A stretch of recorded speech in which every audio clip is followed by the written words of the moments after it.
Hey, Pollock Academy listeners, let's talk today about the home front of World War II. Remember what I've said about World War II, that this was a war fought on two fronts, or theaters. The European front, or theater, fighting against Italy and Germany, and the Pacific theater, or front, where we were inching closer and closer to Japan in the Pacific Ocean. Now, you might also hear that this war was fought on three fronts, which includes the home front. And we all know that there was no actual fighting in the United States, but the home front really means what was the average American, the average Joe and Jane, doing to support the war. In this video, I'm going to talk about how average Americans contributed to the war, and we'll look at a couple of effects that the war had on American life. So, what could the average American do to support the war at home? I'm going to put this into three categories. We have production, we have investment, and we have conservation. Let's look at production first. Production on the home front means that when the war started, factories and companies took whatever they were doing and switched it to making things for the war. Here's a good example on my slide, where I have the Converse shoe company of the Converse All-Stars switch from making tennis shoes to boots for the war. Another good example from the production during World War II was the creation of the GP, or the General Purpose Vehicle. The government paid two car companies, Willys and Ford, to make heavy-duty off-road vehicles for wartime. And these two vehicles became known as either the Willys MB or the Ford GPW, nicknamed the Jeep.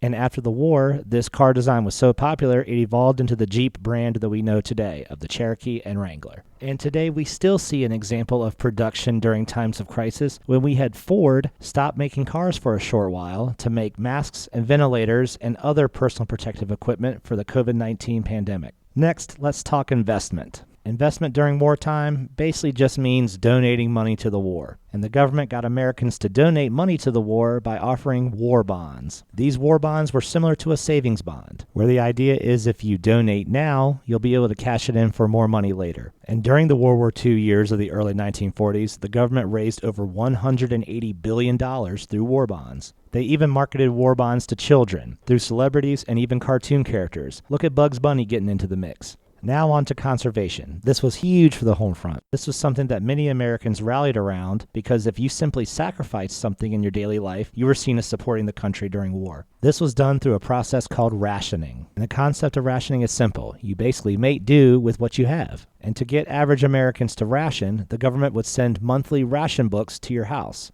Think of it like a book of coupons, except you would actually need these coupons to buy whatever product you are getting. Everything is rationed. Anything from gasoline to food, even clothing was rationed. And the idea was that if you made do with a little, you could send a lot overseas to the soldiers. Next, let's think about how do we get average Janes and Joes to support the war on the home front? Well, the government created a large-scale poster campaign where they would pay advertising companies to create patriotic posters to try to drum up support. You'll see that these posters were lumped into a category called propaganda posters, where the artwork was meant to try to get you to think differently or to do something. We have so many examples of these posters out there still, but I'm going to choose three for this video. The first example is showing that it's the patriotic duty of the American family to support the war, no matter how old you are. The middle one's my favorite. It's aimed at women and rationing on the home front, trying to encourage growing your own vegetables so that you could send canned vegetables overseas to the soldiers. And I love this woman in the poster. Of course I can get it, like she's canning her own vegetables. Oh man.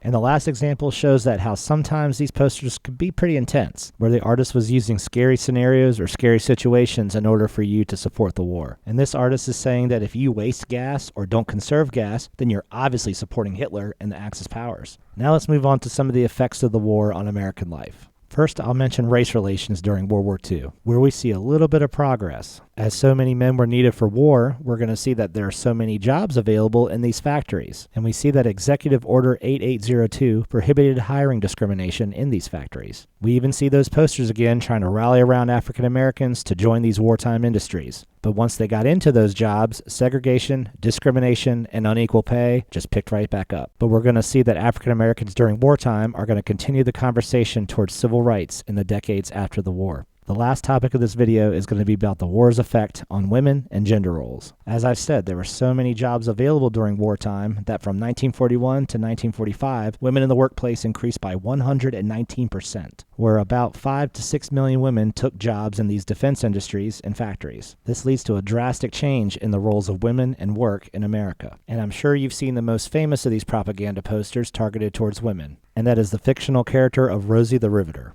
I'm going to show you two versions of Rosie that you would have seen around this time. Let's start with arguably the most famous, the Westinghouse We Can Do It Rosie. The Westinghouse Rosie, with the iconic "We Can Do It," the muscle, the yellow background, was created in Pittsburgh to try to recruit women to these wartime jobs. And the artist was said to have based his image on a shipyard worker named Naomi Parker in Alameda, California. He used the iconic look of real Rosies with their bandanas, head wraps, and denim workwear. The second Rosie to the left is Norman Rockwell's painting, Rosie the Riveter. He took a classical approach where he had Rosie the Riveter sitting with her foot on top of Hitler's racist book, Mein Kampf. And he based this pose on the classical painting by Michelangelo called The Prophet Isaiah. These two images became symbols to represent women during World War II. And after the war, Rosie the Riveter lived on in the feminist movement into the next decades. Thank you for listening to Pollock Academy, Homefront of World War II.